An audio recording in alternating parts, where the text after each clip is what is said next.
अभी मोदी जी 24 अप्रैल को जा रहे हैं, कौन सी ऐसी चीजें हैं जिसके ऊपर कहा जा सकता है कि यार ये वाली चीजें, एक तो वो पुल शुल बन रहा था, शायद दुनिया का सबसे हाईएस्ट पुल था, एक वो बन रहा था, उसकी ओपनिंग गालिबन है, या कुछ और चीजें, क्या क्या चीजें ऐसी हैं जिसके ऊपर हम कह सकते हैं अच्छी बात है? अगर उस तरफ के कश्मीरियों की भी अगर भलाई हो रही है तो हमें खुशी होनी चाहिए, अगर इस तरफ वाली कश्मीरियों की भी भलाई हो तो हमें खुशी होती है कि मोदी जी जो जा रहे हैं जम्मू कश्मीर, तो वहां पे 24 अप्रैल उन्होंने 24 को, जी 24 तारीख को वो जा रहे हैं वहां पे, तो 38,082 करोड़ रुपए के डेवलपमेंट और इंडस्ट्रियल डेवलपमेंट प्रोजेक्ट्स वहां पे अनाउंस होने वाले।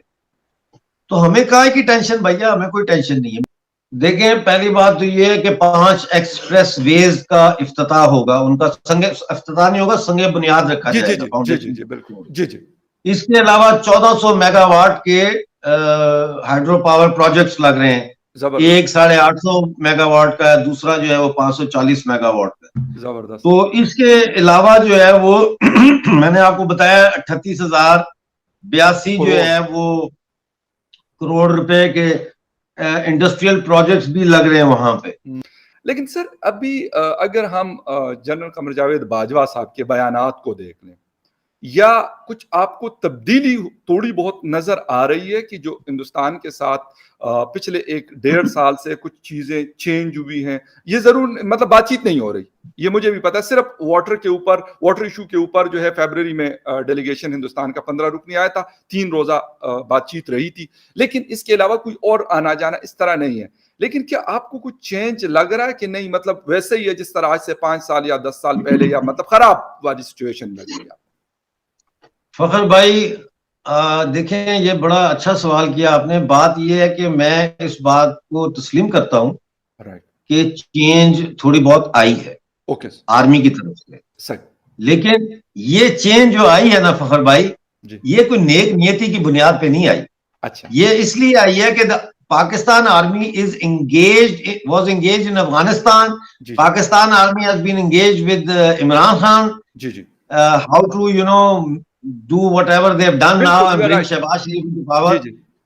तो उसकी वजह से, और फिर आर्मी के अंदर जो इन फाइटिंग चल रही है, लेफ्टिनेंट जनरल फैज हमीद साहब जो पेशावर के कोर कमांडर DGISI थे और बाजवा के दरमियान, और फिर जो इन्होंने हजारों की तादाद में पश्तून, बलोच, सिंधी, महाजर, कश्मीरी, गिलगित बल्तिस्तान के जो फौजी अफसर की जबरी रिटायरमेंट्स की हैं, इन सारी चीजों की वजह से पाकिस्तान आर्मी का इंटरनल मोराल बहुत लो है। देखें, 4-5 दिन पहले वहां GHQ में मीटिंग हुई, तो वहां पे बाजवा साहब की मौजूदगी में ऑफिसर्स ने इमरान खान के हक में नारे लगाए हैं। Can you believe this? तो अब कहने का मेरा मकसद ये है कि पाकिस्तान आर्मी इस पोजीशन में नहीं है कि वो कन्फ्रंटेशन जो है उसको जारी रख सके। 20-20, 22-22 हजार रुपए का एक छोटा गोला आता है जो ये चलाते हैं लाइन ऑफ कंट्रोल पे। तो इसलिए इन्होंने पिछले साल 25 फरवरी को जो DGMOs हैं उन्होंने दोनों ने बैठ के तो सीज फायर की, और सीज फायर फरवरी में की, अगस्त में इन्होंने अफगानिस्तान में तालिबान का कब्जा करवा दिया। लेकिन तो ये कोई एक नियति पे मबनी नहीं है इनकी पॉलिसी जो तब्दीली है। देखिए अनिका, आपने जो टेक्निकल रीजंस बताई हैं उनका तकाजा ये है कि इलेक्शन 6-7 माह बाद हो, लेकिन मेरी राय में जो पॉलिटिकल रीजंस हैं उनका तकाजा ये है कि 1 साल के बाद हो। अच्छा। उसकी वजह ये है कि आपने आज IMF के साथ मुलाकात का जिक्र किया। पाकिस्तान की मईशत इस वक्त जिस मरहले पर है, अगर हम फौरी तौर पर IMF के प्रोग्राम में नहीं जाते तो हम श्रीलंका जैसी सूरत हाल की तरफ जा सकते हैं। IMF के प्रोग्राम को समझिए, IMF का प्रोग्राम सिर्फ IMF के $1-2 बिलियन का मसला नहीं है। अगर IMF का प्रोग्राम रुकता है तो आपको वर्ल्ड बैंक भी पैसे नहीं देगा, आपको एशियन डेवलपमेंट बैंक भी पैसे नहीं देगा, बैनुल अक़वामी बैंकों से जो आप मुसलसल कर्जे ले रहे हैं, जो आपकी जरूरत है, वो भी उनका सूद या तो बहुत बढ़ जाएगा या वो देंगे नहीं।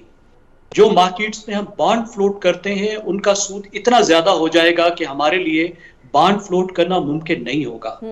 और सितम ज़रीफी ये है कि सऊदी अरब से जो हमने $3 बिलियन लिए थे, उसके मुआहदे पर भी हमने ये दस्तखत किए थे कि अगर IMF के प्रोग्राम से हम निकले तो सऊदी अरब 48 घंटे के अंदर अपने 3 बिलियन वापस मांग सकता है। आपकी जो जरूरत है, आपको $6 से $9 बिलियन चाहिए जून तक इसी साल में। राइट। अगले साल आपकी फाइनेंसिंग नीड्स हैं $30 बिलियन। अगर फौरी तौर पर ये हुकूमत वो इकदामात नहीं करती 1 महीने 1.5 महीने के अंदर जिनकी जरूरत है, तो फिर पाकिस्तान में खुदा ना खास्ता श्रीलंका जैसे हालात हो सकते हैं। और अगर वो ये हुकूमत लेती है वो इकदाम, और उनको लेने चाहिए, हुकूमत को सिर्फ अपनी सियासत का नहीं सोचना चाहिए।